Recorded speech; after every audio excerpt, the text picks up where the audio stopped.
Bonjour à tous, comme d'habitude le mercredi c'est jour où je parle d'une carte des arcanes majeures du tarot de Marseille. Moi comme d'hab c'est Nadia Loria, je suis passionnée de tarot et donc je vous propose ces petites leçons de tarot que je vous fais depuis quelques semaines le mercredi. Et puis je vous propose aussi des tirages des énergies du week-end en IGTV sur Instagram. Donc c'est concis, court. Et puis en plus développé, plus c'est le même tirage, mais voilà, c'est pas. Je fais une deuxième vidéo plus longue, plus précise autour du tirage des énergies du week-end sur YouTube. Donc n'hésitez pas à me suivre sur mes réseaux sociaux, hein, Insta, Facebook et YouTube, et à liker, à partager, à commenter, etc. N'hésitez pas à me soutenir. Bref, aujourd'hui, on va parler d'une carte du tarot de Marseille, d'un arcane majeur, un arcane majeur du tarot de Marseille. Euh, une arcane majeure, je sais plus. J'ai un doute là d'un coup d'un seul. Bref, peu importe, on va parler de la force. La force. Je vais commencer par vous présenter les jeux de tarot enfin quelques autres jeux de tarot. Ceux pour que vous vous rendez bien compte que en fait tout se ressemble extrêmement. Hein, ça c'est la facture d'un tarot de Marseille. Et puis, bien sûr. Donc là j'ai un mini Camoin Jodorowsky. Jodorowsky a redessiné, bon voilà, et c'est en version mini qui est très pratique. Ça c'est le Grimaud, qui comme d'hab est assez moche. Hein, on a vraiment très peu de couleurs, euh, ça rend le truc moche. Mais déjà de base, le tarot de Marseille est assez simpliste, hein, ce sont des dessins du Moyen-Âge, hein, donc c'est assez naïf, etc. Donc voilà, mais bon, là en plus. Et puis ça, c'est un madonier, c'est un facsimilé. C'est la carte telle qu'elle était à l'époque, hein, ça date du 18e. Et celui-ci, c'est un tarot très récent, hein, pour le coup, il date du 21e siècle. Hein. Je pense qu'il a moins de 10 ans, un truc comme ça. Bah oui, clairement, oui, il a moins de 10 ans celui-ci, parce que il a peut-être 4-5 ans, grand max. C'est le tarot de Kevin Meunier, le tarot Meunier. On voit, malgré quelques petites différences, hein, qu'on est sur des factures très très très identiques.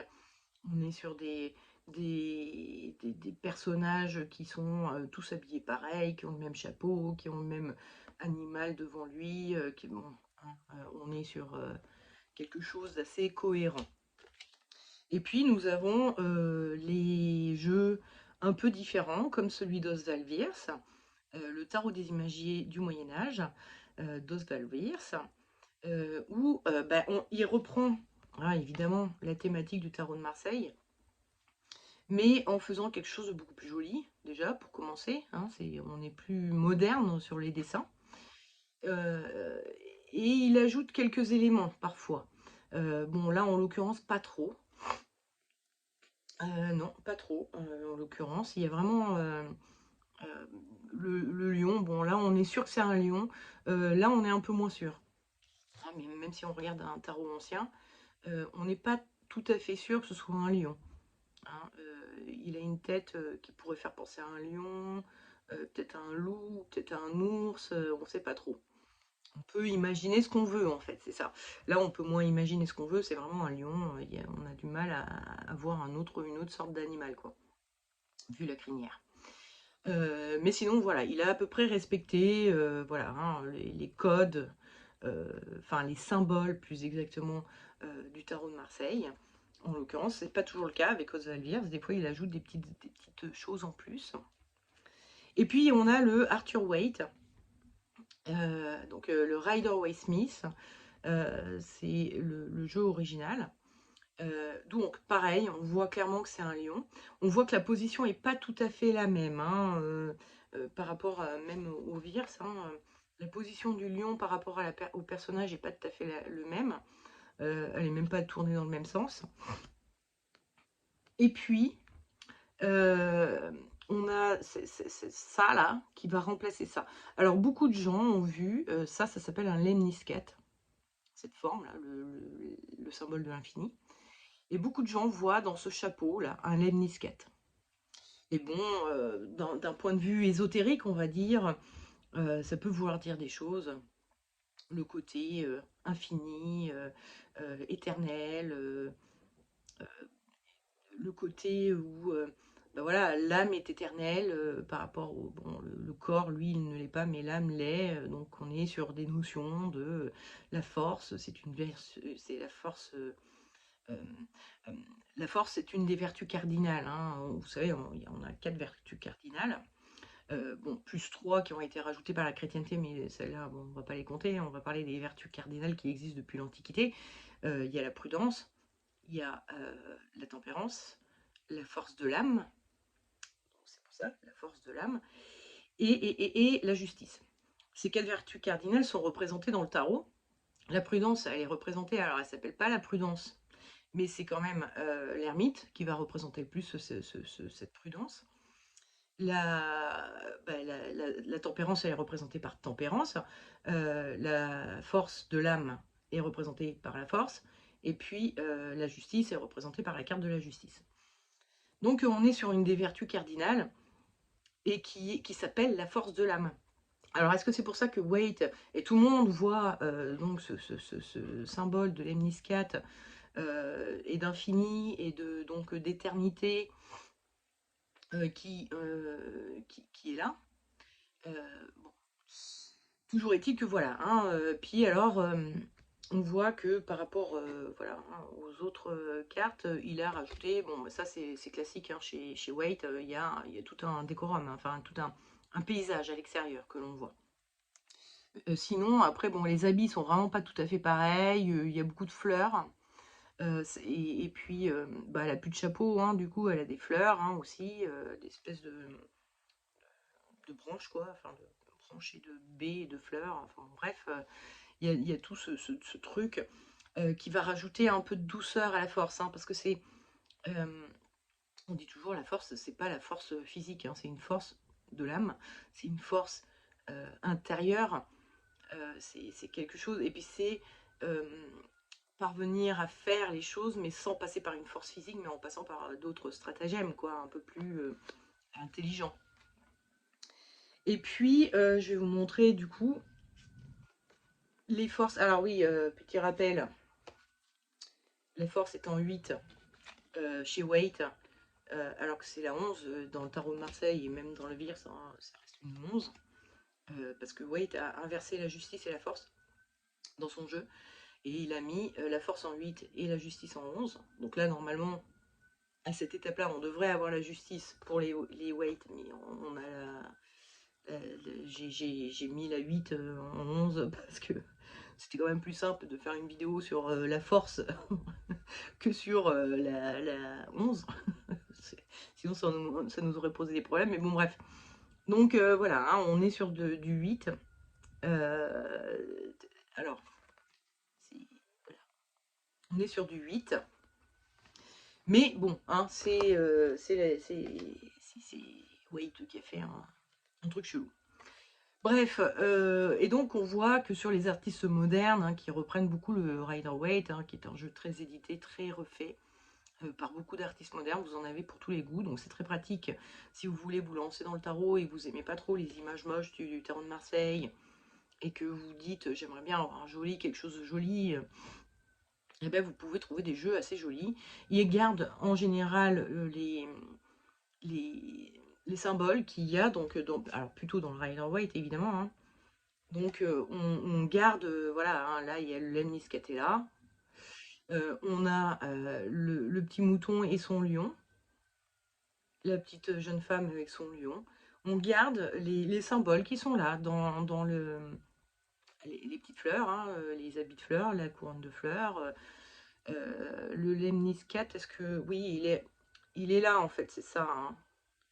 Alors cet artiste-là a remis un espèce de chapeau à la force, comme sur les tarots de Marseille, mais qui a toujours cette forme de lemniscate qu'on perçoit.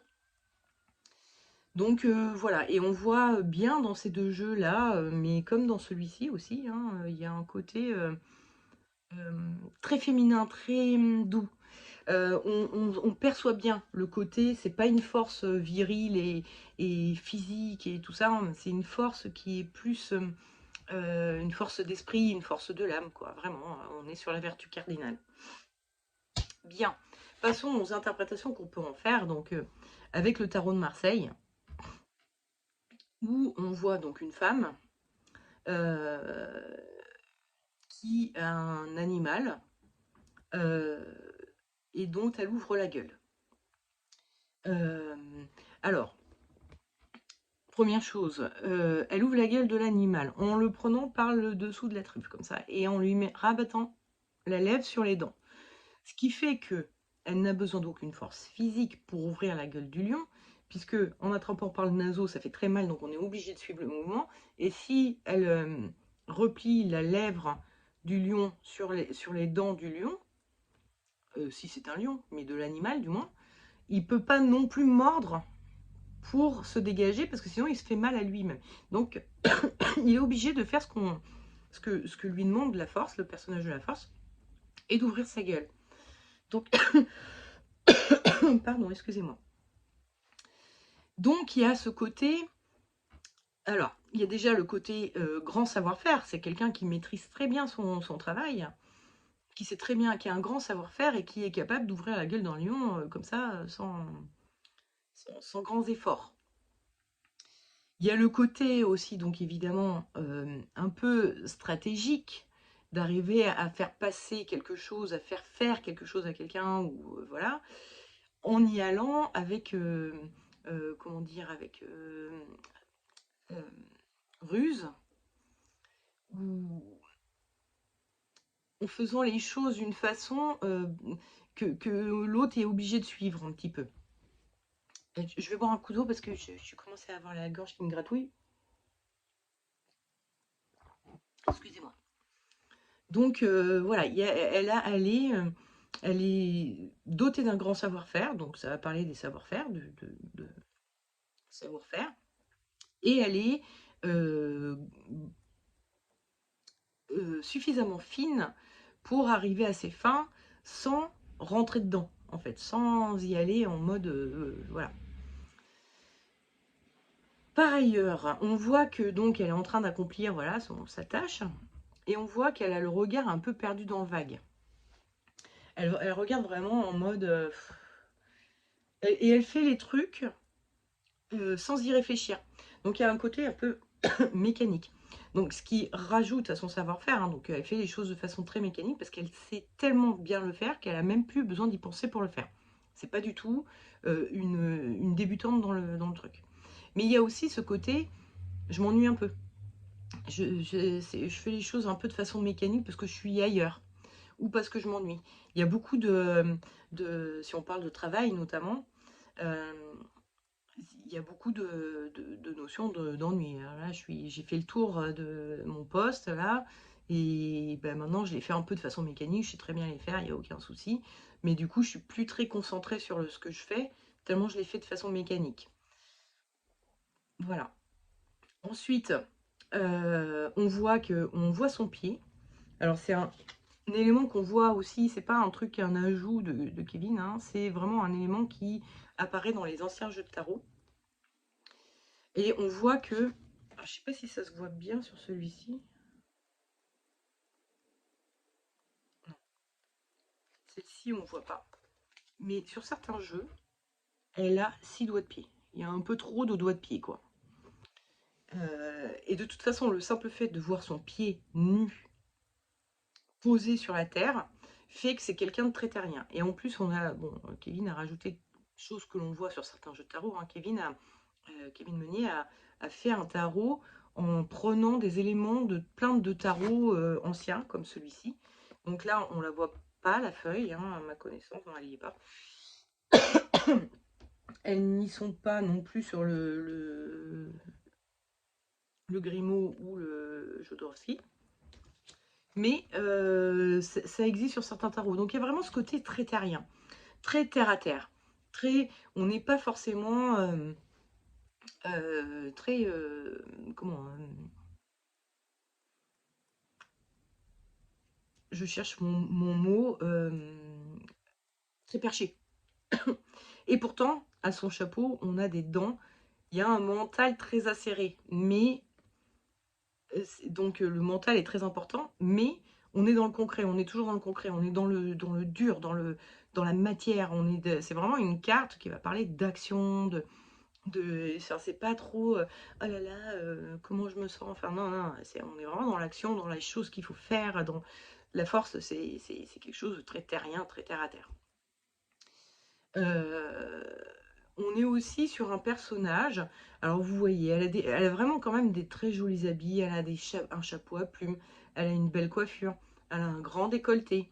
Donc il y a quelque chose où on n'est pas sur un personnage pauvre, déjà pour commencer. Donc ça va parler un peu de richesse, hein, si jamais les questions se tournent autour de rente financière, ou enfin de revenus financiers ou je ne sais quoi. Et puis il y a un côté, elle est très sexy, quoi. Elle a un grand décolleté là qui va jusqu'au nombril. C'est la force. C'est un personnage un peu charmeur, on va dire. Et alors c'est renforcé aussi par le fait que on a un lion, donc un animal, qui est posé sur son bas-ventre. Donc elle a vraiment le côté, les instincts pulsionnels du bas-ventre, quoi, qui sont très présents. Donc on peut y voir aussi un peu une vampe avec la force, hein, enfin une vampe ou un homme ou une femme qui est très porté sur la sexualité, hein. C'est une carte qui va beaucoup parler de sexualité. Sur la sexualité, sur le fait de charmer, etc. On n'est pas sur euh, on n'est pas sur de la sexualité sacrée, hein, comme on pourrait dire, une sorte de sexualité qui est faite dans l'amour, et là, non, c'est de la sexualité très euh, euh, instinctive, primale, quoi, hein. On est ouais, j'ai envie de me taper quelqu'un pour voir, quoi. On n'est pas sur une sexualité de couple qui est un peu plus, peut-être un peu plus plan-plan, en tout cas plus dans les sentiments et tout ça. On est vraiment sur quelque chose de physique et on veut ressentir physiquement les choses et tout ça. Donc voilà. Je vous parlais de son mental acéré aussi. C'est vraiment ce côté où la force est suffisamment bonne stratège pour arriver, entre guillemets, à manipuler les gens, c'est-à-dire à les faire arriver à ses fins à elle, euh, en étant un peu comme ça, un peu en, en jouant sur les peurs ou les désirs des autres. Elle a un mental acéré, quoi. C'est quelqu'un d'intelligent et qui est capable de te mener par le bout du nez un petit peu, parce qu'elle capte assez vite les forces, les faiblesses des uns et des autres. Enfin voilà. Euh, avec la force, on a aussi la notion. Alors, je vous ai parlé de l'instinct, du côté instinctif, mais il y a aussi le fait qu'elle ouvre la gueule du lion. Donc c'est aussi le fait d'exprimer des besoins. Des besoins qui sont primordiaux, hein. Quand on est sur le bas des chakras, on est sur des besoins de survie, en fait. Mais ça peut aussi être des besoins de survie psychique. Ça peut être C'est le fait d'avoir un instinct, quelque chose de très fort en nous, quelque chose qui est dans nos tripes et tout, et d'ouvrir sa gueule pour dire moi j'ai besoin de ça. J'ai vraiment besoin de ça. Et donc voilà. Ou alors de laisser exprimer ses instincts. Si on parle de sexualité, notamment, c'est de se laisser aller à répondre à cet instinct de sexualité, quoi. Donc il y a vraiment cette notion, voilà, il y a des instincts, il faut qu'ils s'expriment et il faut qu'on les assouvisse, qu'on assouvisse le besoin qui est lié à l'instinct ou à la pulsion. Voilà, voilà. Euh, je cherche s'il y a des choses qu'on peut dire de plus, mais non. Quand on essaye de se mettre dans la position de la force, on a vraiment c'est ça qui ressort le plus, hein, c'est le côté, on a le regard dans le vague, on n'est pas concentré à ce qu'on fait, et il y a une forme d'ennui qui est là, d'esprit qui va gabonder pendant qu'on fait autre chose, de façon un peu mécanique. Hein, vous faites la vaisselle, vous êtes en train de repenser à votre journée, ou à qu'est-ce que j'ai à faire aujourd'hui, ou à, quelqu'un que vous n'avez pas vu depuis longtemps, ou je sais pas quoi. Enfin bon, voilà, vous pensez à toute autre chose, vous rêvassez pendant que vous faites la vaisselle. Ben, c'est un peu ça qu'on ressent quand on vit la force. Il y a ce côté vraiment où je ne m'occupe pas de ce que je suis en train de faire manuellement parce que je sais le faire et du coup, ça permet à mon esprit de vagabonder. Voilà. Après, sur son côté initiatique, on en a parlé un peu, c'est une vertu cardinale, donc la force de l'âme, qui est une force de... La force de l'âme, c'est le courage, la persévérance, le, le fait de faire face à l'adversité. Enfin voilà, c'est toutes ces choses-là, la force. Donc, enfin, la force de l'âme. Donc, initiatiquement, effectivement, la force va nous encourager à avoir enfin, cette vertu cardinale-là. L'idéal étant d'avoir les quatre, d'être toujours dans la justice, dans la prudence, dans la tempérance et dans la force de l'âme. Hein, donc la force de l'âme, c'est assumer ses convictions, c'est avoir le courage d'affronter bah, la vie et ses épreuves, c'est être toujours aussi dans le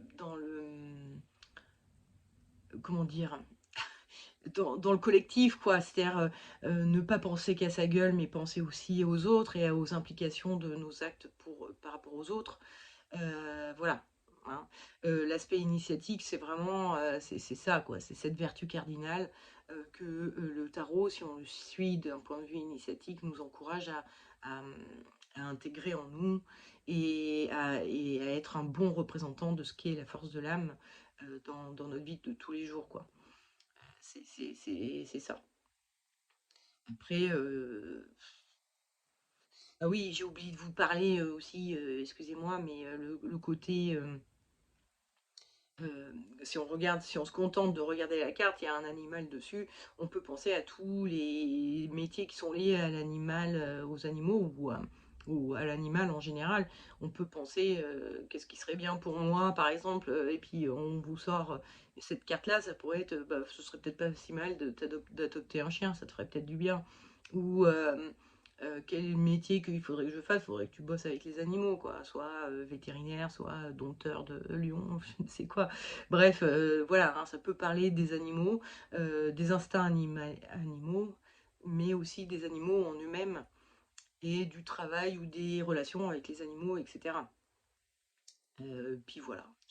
Je crois que j'ai à peu près fait le tour du, de la carte, quoi, de ce que je peux en dire et de ce qu'on peut en dire. Et donc, bah, je vous dis à la semaine prochaine pour une nouvelle carte qui sera le pendu, cette fois-ci.